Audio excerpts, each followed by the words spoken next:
फरवरी की रात एक शहर के पास एक विस्तृत जंगल था।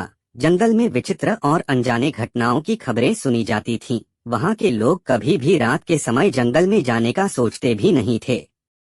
एक बार एक युवक नामक राहुल और उसके दोस्त ने जंगल में रात के समय पिकनिक करने का निर्णय लिया। वे नामक स्थान पर पहुंचे, जो जंगल के अंदर बहुत ही विशाल झील के पास था। धीरे धीरे रात की गहराई में उनके दोस्तों में से एक का अचानक लापरवाही से पैर जंगल की ओर मुड़ गया। राहुल ने उसे रोकने की कोशिश की, लेकिन वह सुनने को तैयार नहीं था। कुछ समय बाद जंगल के अंदर अचानक से कुछ अजीब आवाजें सुनाई देने लगीं। उन्होंने महसूस किया कि कुछ अद्भुत हो रहा है। धीरे धीरे उनके दोस्त उनसे अलग हो गए और उनकी आवाजें भी गायब हो गईं।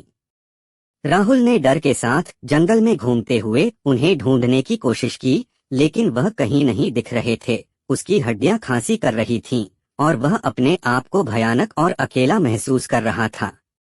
एक अजीब और डरावना आवाज उसके करीब से आई, और जब उसने ताकत से मुड़ा तो वह एक पुरानी हवेली के सामने खड़ा हुआ पाया। हवेली के बड़े द्वार पर खुले हो गए और उसने भीतर जाने का निर्णय लिया।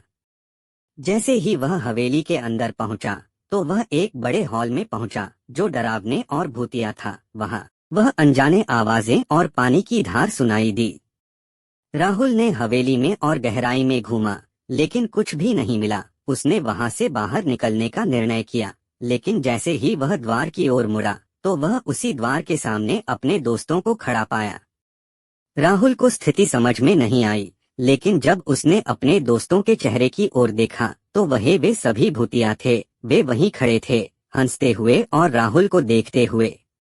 राहुल का दिल धड़कने लगा और वह अपनी आंखें मूंद ली। जब उसने फिर खोली तो वह अपने बिस्तर पर था। यह सब एक खराब सपना था। राहुल ने अपने दोस्तों से कहा, वहां कभी मत जाना, जंगल में कुछ अजीब है।